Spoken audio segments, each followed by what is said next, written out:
I've had a few surgeries over the years. C-section, my tonsils removed, corrective surgery to fix a bunion, got a few suspicious moles removed by a plastic surgeon with local anesthesia. With all of these, I'd have the same reaction/experience coming out from those drugs. Mainly, feeling a little loopy or chatty, but otherwise like myself. However, about 3 to 4 years ago, I had the most unusual experience. And when I shared it with my husband, who was in the recovery room, it made that experience even more unusual. I was out of surgery after having my gallbladder removed. I was awake and lucid. The hospital staff had brought in some light snacks to my room, and I'd asked my husband to read me some news while I ate. He obliges me, and I'm sitting happily, nomming on some Jell-O and crackers and sipping on my orange juice in the hospital bed, when all of a sudden, this feeling of urgency overtakes me, and I tell him, I need to lay down, now. I repeat this 3 times, then this is where my story and his completely diverge. He said I suddenly started convulsing, and my eyes rolled up into my head. In a matter of seconds, the hospital staff rushed, reclined my bed, elevated my feet, and I came to like nothing happened. For me, I lived out an entirely different life in an entirely different reality, where I was working at a lab in some sort of scientific capacity. In this life, I'm a designer and my husband is the scientist. I was making some adjustments on a machine I was very familiar with in that life, but in this life, I couldn't tell you what it did. It was massive, though. It had a panel about 12 feet long with lots of dials and buttons and switches. I'd been working hard on solving this problem for a while, though I couldn't tell you exactly what the problem was now. Only that in that moment, I knew it had been a lifetime of research and trials, and that getting it right would help a lot of people, possibly even the whole world. The room was well lit, with large windows letting in a lot of natural light. The floor was made of a series of grates with panels you could pull up, presumably for maintenance on the vast bowels of the machinery. There was a doorway to my left and right. The room had a slight metallic smell, much like the old server rooms my dad used to take me to at DuPont. My lab coat was unbuttoned because it had been a long day of work. I had finally found the solution, and was about to input the final pieces needed to complete my project. I knew a lot of people were counting on me, but I also knew there were people who didn't want me to finish this project, as it would tip the scales of power. I had earlier gotten out of a meeting with the president of what country I couldn't tell you, only that places like the United States and China didn't exist there, and that didn't seem weird to me in the slightest. He had informed me that they were adding some extra guard details to my building to ensure my project wasn't sabotaged, seeing as I was close to completion. I didn't work for the government, but in some sort of mutual agreement with them. While there were other people in other parts of the building, the room I was in was limited access, and only a select group of people I trusted were allowed to enter. I would just sign off on some work one of those trusted people had come in to have me review, and they had just left the room. I was reflecting on how nice it would be to finally get a little vacation time, a rest from all this work, and spend it with my husband and family. Side note, in this world, my husband was the same person, but he stayed home and took care of the family, and our family was different in that world. 2 kids when I actually have 1. I was just about to do the final inputs and initiate the results, when all of a sudden, one of the grates in the floor opened up and pulled me down into the blackness by my feet. And I came to with a start and saw all the people around me and asked what was going on. My husband explained what happened, and when I asked how long I'd been out, he looked at me oddly and told me it was only a few seconds. It took me a while to shake this horrible feeling that I had to get back there, where or whenever that was. And I had to finish my work because so many people were depending on me, and no one else knew how to work that machine except for me. I've learned from some of my nurse friends that people can sometimes have this odd physical reaction to a certain type of anesthesia when coming out of it.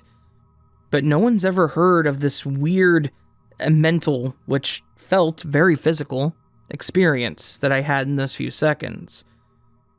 I sometimes get the odd feeling like that was the real world, and what I'm experiencing is the delusion. And ever since then, I occasionally experience those weird phantom noises just as I'm drifting off to sleep. But instead of bangs or other startling noises, like exploding head syndrome, mine are odd electronic beeps and chirps. Nothing in our house makes these noises, and these give me flashbacks of that place that I was doing important things in.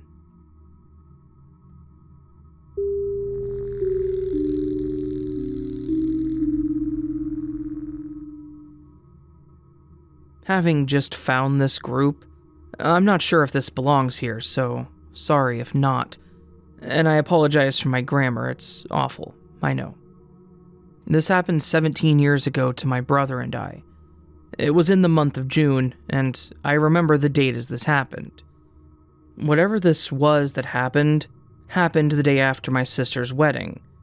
It was at the venue that my sister and brother-in-law had chosen to have their evening reception at, and it was also a place I ended up working at for about 6 years some years later. The building is in the south of England and is very old. Some parts of it are well over 700 years old. It's a stately house, surrounded by its own estate of woodland and fields. Over the years, parts of the house have been modified, so it could be a little confusing in some areas with around 40 rooms, and sometimes more than a couple ways to get to most of them. The main entrance is a very large, heavy wood double door set in an archway that opens out into the main banquet room, with windows all along the same side as the main door. The front of the main building is a large open grit drive with a circular hedge about knee height to create a small roundabout for vehicles to turn around when dropping guests off. Immediately to the right of the main building is a church. Supposedly, it's one of the oldest churches in England and has some of the ancestors of the family that own the estate buried in the church ground, dating back to the 15th century. After the wedding and reception, my then girlfriend, now wife, and I stayed at the house overnight in one of the rooms, as did all of my family. The day after the wedding, we all got up to a fully cooked breakfast, and all the guests started to leave. My brother and I, being ushers for the wedding, had lots of decorations and bits to sort, pack, and then fit into my car, only to find we would have to do more than one trip, which wasn't much of a problem, as at the time, I only lived 15 minutes away. So having packed the car with the first load, we asked the building manager if it would be okay to drop this lot off and come straight back to collect the rest. The lady was fine about it, and told us that there are 3 cleaners and her would be there for another hour, tidying up before they locked up the house for the rest of the weekend. So we went and dropped off the first load, and then returned, leaving the car just outside the main door on the drive, in front of the hedge. We went in and said hi to the cleaner wiping down the tables, and waved to the manager sitting at the reception desk. We then started moving the second load of stuff to the car. After 10 minutes later, the manager came over to tell us that they were just about ready to close up for the day and asked if we were nearly finished. We were mostly done, but still had a few bit to move, and both my brother and I just needed to get a couple of things from our rooms. She said that's fine, and they will wait for us, so we put the last bits in the car and ran up to the room to get our last personal items. And then we went down to the main entrance to say goodbye and leave, only to find the entire place in darkness. All the lights were out, all the internal doors were locked, and after a few minutes of calling out and knocking on doors, we'd come to the conclusion that they all left. Thinking that it's a bit rude to just lock us in, we decided to leave only to find that the heavy wood front door had also been locked, and we were trapped inside. We tried to ring the manager, but got no answer. We tried to ring our parents, but got no answer. After we think for a bit, we decide the only thing we could do was climb out one of the windows from the main hall, pass the stuff through, and close the window the best we could from the outside, hoping that an alarm wouldn't go off. So, I opened it and climbed out. My brother handed me everything through the window, and then pushed it shut, and we packed everything into the car. We had one last look in the window, rang the manager again to no answer, then got in the car and left. The driveway to the house was quite long, and winds through a couple fields with livestock in it, so you can't drive down it fast, and it takes a few moments to drive down the road. Just as I get to the bottom of the drive, my phone starts ringing. It was the manager. I thought she was replying to my calls, and when I answered, the manager told us that she and the cleaners were still waiting for us, and asked us to please get a move on. I told her that we just left, after having to climb out of the window as the place was all locked up and in darkness. She sounded very confused. She and the cleaners had been standing in the main hall waiting for us for the last 15 minutes. They hadn't locked anything up, and they hadn't seen my car for the entire time they had been waiting. Feeling freaked out, we turned around and went back up to the house, only to see that all the lights were on, front doors were wide open, and the manager and staff were inside. I went through the story again with the manager, and I remembered the window would still be open. But we found the window to be locked as they had been at least an hour earlier by one of the cleaners.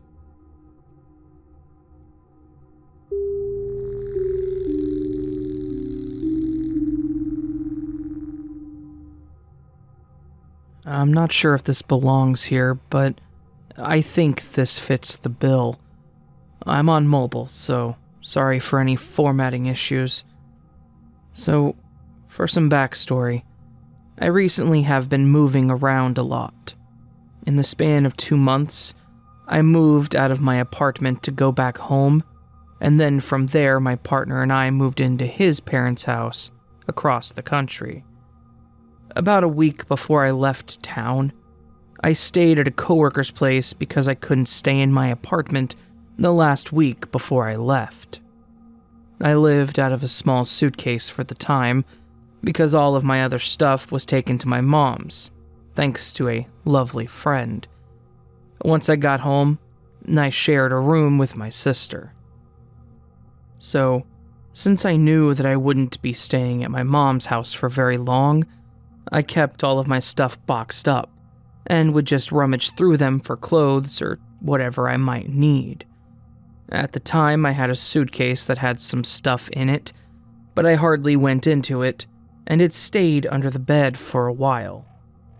Well, at some point, I wanted something out of there, and so I opened it up and rummaged through it, and I found a car key that I didn't recognize. It was kind of broken and had tape on it. At first, I thought maybe it was my coworkers or her roommates, so I took a picture of it and sent it to them, asking if this was theirs. It wasn't. And they also checked if maybe it was someone else's, but still no dice. When my sister came home from work, I showed it to her and I asked her if she might know about it. When she saw it, her eyes got big and she was like, "Oh my God, no way." She took it from me and sent a picture to one of her coworkers, and then told me a story about a couple of nights ago at work. Her coworker thought he lost his key in her car, but they tore through everything and even dumped out her purse just in case. but they never found it. It ended up turning into a joke at work that she stole it because there's no other place it could be.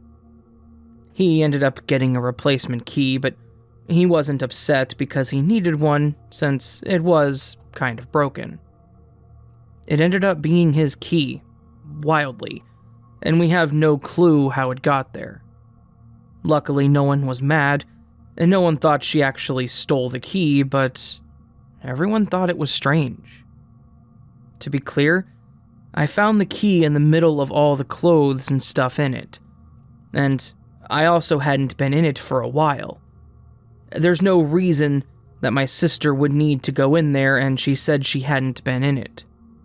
There's also no reason it would have been there, or it could have gotten there by accident.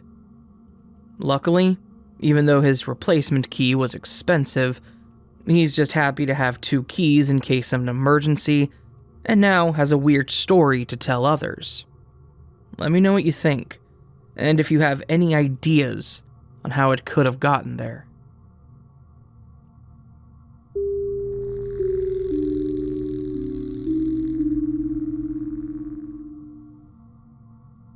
So, I have bad sleeping habits, and I'm an insomniac. I also get horrible dreams, and I scream in my sleep. I thought a good sleep schedule and morning routine would help, so I made one and tried to stick with it. I sleep at around 8 p.m., I wake up first around 3 a.m., I get a glass of water, I stretch, clean a bit, prepare breakfast, get my dad's lunch for work, do some dirty dishes, have a brisk shower, and take some time to check my emails and my phone. So far, so good. I'm sticking with it and get more productive by the day. But I have to ask, is time looping a glitch? This particular morning, it was Sunday. That meant church day. Also, my father doesn't work, so I can just not make his lunch. I wanted to skip my routine and sleep a bit more. I woke up aching, lying in a straight position with my legs hurting, as it's over a pile of books and other stuff. I reached for my phone and saw it was 3 a.m. I could also see how dark it was outside. I thought, nope, and decided to sleep again. I woke up again in a straight position and saw that it was a bit brighter at that point. I checked my phone again, and it was only 5 a.m. Now, I'm already thinking of how I'm failing my hard-worked routine and how my chores are going to pile up, but I wanted to not go to church, and so, guiltily, I went to sleep again. But to the weird part, I was expecting it to be bright and noon already when I woke up again. You know how your thoughts form even though your eyes are still closed? I was thinking that, and then I woke up with an uncomfortable lying straight position. My legs were aching, so I had to stretch them. I thought, wait, that's weird, and reached for my phone to check the time. I got the shock of my life to see that it was 3 a.m. on my phone. It woke every cell of my body. I saw how dark it was outside again. I swear that couldn't be right because it was 5 a.m. the last time I checked. How was it 3 in the morning? In my shock, I sat straight and realized that I had to do my chores. I was just thinking how I ruined my sleep routine, but I didn't have to worry about that because that part rewound for me. I grudgingly did my routine that day, went to church too.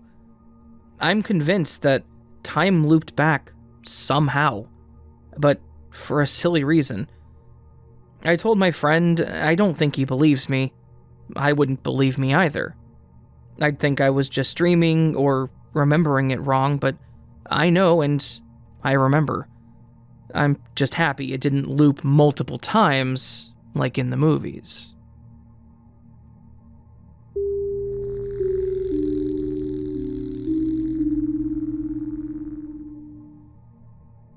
This happened when I still lived with my parents. They were packing a case in their bedroom to go on a short trip. My mom called me to ask where her black trousers were, and whether I'd seen them anywhere because they weren't where she had left them. They were black jeans with an embellishment on the back pocket, and she only had one pair of these, which is important for later. I hadn't seen them, and had no idea why she was even asking me. I occasionally borrowed a jacket or shirt from my mom, but never trousers, because I have long legs and can't seem to find many options that are both long enough and fit over my hips. She told me she laundered them the day before and laid them over the top of the rail in the third wardrobe from the wall, the same one she always keeps her trousers in. They were on top of the rail instead of on a hanger as normal because she knew she would want to pack them for the next day, so they would be right there to grab quickly. I helped her look through every single item in each of her 8 wardrobes, at the bottom and back of each one to make sure they hadn't fallen beneath the hung-up clothing, and in every drawer, anywhere reasonable that they could have been mistakenly left. I even searched through the laundry, checking the washing machine and dryer, and checked in my own room. I'm an only child, so there was no one else beside my dad in the house at this point, and my mom also checked that she hadn't already packed them. We couldn't find them anywhere, so my mom chose a different pair and went away without them. It seemed odd, but I thought maybe they would just turn up somewhere strange when one of us did laundry again. A few days later, my parents returned from their trip and my mom started to unpack in her bedroom while we were talking about the trip. She opened the third wardrobe from the wall, and right there, hung over the rail, were the black trousers, exactly where she left them the day before she packed, and before they were nowhere to be found. She asked me if I could see them too, and I could, and we were both speechless. My mom was also irked that she went to the trouble of picking a whole new outfit for the other trousers she had to take instead, when the original choice was now right there.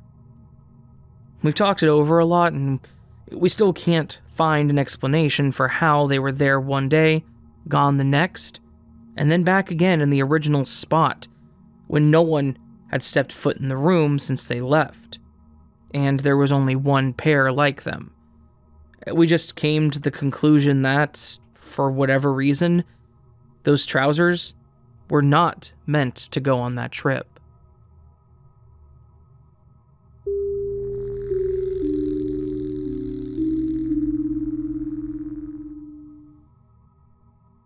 I've been following this sub for quite some time and love hearing about people's experiences. I felt in the past like weird things have happened to me, but I always chalked them up to just being forgetful or just having a plain old fuzzy memory. Today was a little different. So I had friends over from school to practice some lab skills we needed to know for class. We were all chatting and talking about needle gauges for starting IVs. Quick background about me: I've got the septum of my nose pierced a few months back, but due to my school's uniform code, I can't have it visible. Even though now we are always wearing masks, I still get worried about a professor seeing it when taking a drink of water, eating, etc. The jewelry in my nose is an open ring with a ball at each end that can be screwed off if I wish to remove it. Also, I can simply flip up the ring when in school so that it's not visible. Back to the story. In this case, since I was in the presence of just friends and at home, I had it flipped out. I was fidgeting with it as we were all talking, and in a moment of silence, I accidentally twisted the ball too far, and it went flying off my nose ring and audibly hit the floor. I gasped and said, "Oh my god, you've got to be kidding me," because I thought I was just tightening the ball when I actually just threw it off my face. I then immediately showed my friends my nose ring with the ball missing. They knew what was going on, and we all got down to the ground to start looking. Before we started really looking, I asked my friends if they heard it hit the floor, and my one friend said, "Yeah, I heard it too, just one bounce," which is exactly what I heard. So we came to the conclusion that it probably hit the tile and then bounced onto the rug. The three of us are basically crawling around the rug now, looking for this little tiny steel ball. I sit up for a second from looking. I feel my nose, and there it is. The ball is right on my nose ring and fully secured. I know this may sound like a silly circumstance, but it really freaked me out. My friend and I both heard the noise, and it was gone at one point, only to be put perfectly back where it belongs without my knowledge. It's so strange. I usually can find an explanation, but this time, there was really no logical answer that I could find.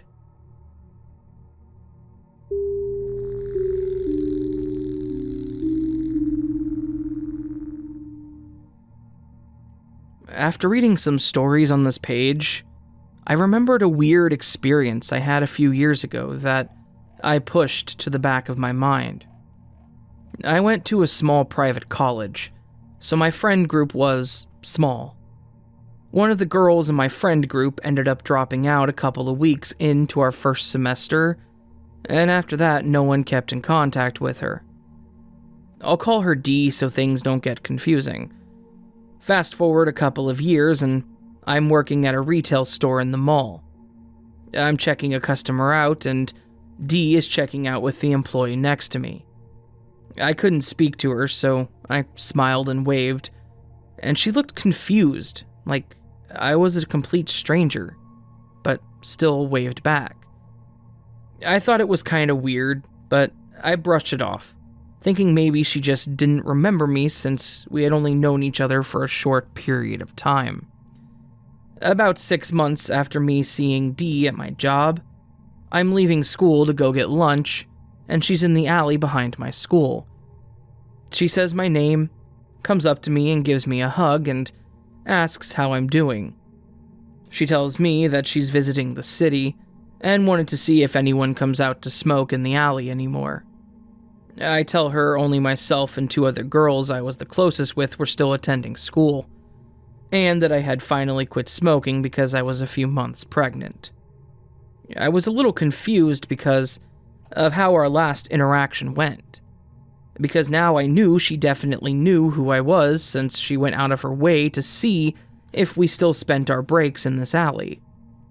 I'll also profess that I went to school in Chicago, so she really went out of her way to see if she could find us. I ended up asking her about this interaction from 6 months prior. She said she had no idea what I was talking about. When she said that, I got this weird feeling that I can't really explain. Like, I said I was pregnant at the time, so I kind of just brushed it off and blamed it on my hormones and anxiety. The conversation was short because I had to get lunch and go back to class, but it's something I've always thought about. I'm not sure what that interaction was because it was very strange, and I thought I would share it here. I also just want to add that I'm 110% sure I saw D at my job, and it was not someone who looked like her. 1, because she had a tattoo on her arm that she designed herself, and 2, I have an insane memory when it comes to remembering someone's face. I never forget a face.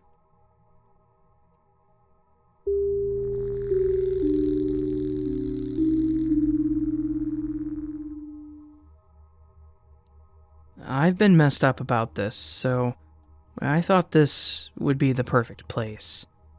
We both believe in glitches, and he's had many more than me. His are usually little, things misplaced, but this doesn't happen to me typically. Let me set this so you can understand. We live in a manufactured home, a trailer, and our bedroom is on the opposite side of the other 2 bedrooms. Where our bed is looks directly out into the kitchen, living room, and down the hall. We have our own bathroom right outside of our bedroom. If you open the bathroom door and go completely straight, It leads to the back door. And outside, obviously. I was in bed sitting up, waiting for him to get out of the bathroom so we could cuddle, watch TV, and relax before bed, our normal nightly routine. He came out, and he went towards the back door. He quit smoking, but now vapes and continues to go outside to do so. So I assumed that's what he's doing, or grabbing clothes for work in the morning. I'm staring into the hall to see if he's coming back because it's taking longer than usual. As 5 minutes pass, I'm wondering what he's doing. As I wait for him to come in, and still nothing. My phone lit up, so I looked down to check the notification for literally a split second. I look up, and he's all the way at the other end of the trailer, walking into one of the kids' rooms. The way he was walking into the bedroom would be the exact way he would have walked to the back door. As anyone who has ever been in a trailer knows, these things are very long. I completely freaked out. I don't understand what just happened. There's no possible way he went across the entire trailer in a split second of me looking down. I never saw him leave from the back door area. I was looking the entire time. I assumed it was a glitch, but that didn't make me feel better, considering what I just saw didn't make any sense. I was so freaked out, and I felt crazy. I didn't tell him for a few weeks after. At that point, he didn't remember that mundane moment, so he couldn't help me put it together. Writing this now, I feel it's not sounding quite as crazy, but it was the most crazy thing, glitch, whatever you want to call it, that I have ever witnessed.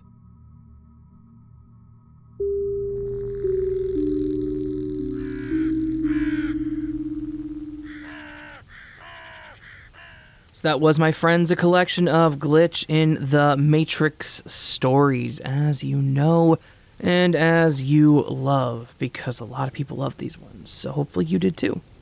All that said, friends, if you did enjoy this, please do consider hitting that subscribe button and the bell icon next to it. You can also hit that thumbs up button, let me know what's that in the comments, and follow me on all my social media platforms to let me know how much you're enjoying the channel.